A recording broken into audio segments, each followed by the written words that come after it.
लेकिन उसने कहा कि वो अपनी बीवी से प्यार करता है। तब ईव ने उसे याद दिलाया कि उसी की बीवी ने ये रोबोट उसे गिफ्ट किया है ताकि वो उसका इस्तेमाल कर सके।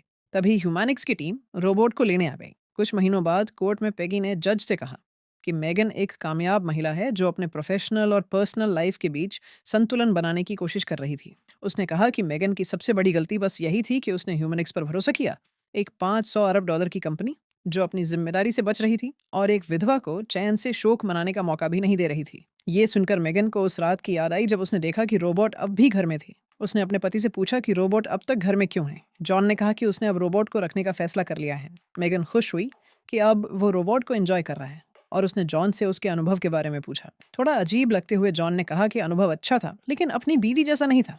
फिर उसने मेगन की बात को सही माना और कहा कि आज की रात उसे आराम करने दे क्योंकि ईव ने उसे पहले ही थका दिया है।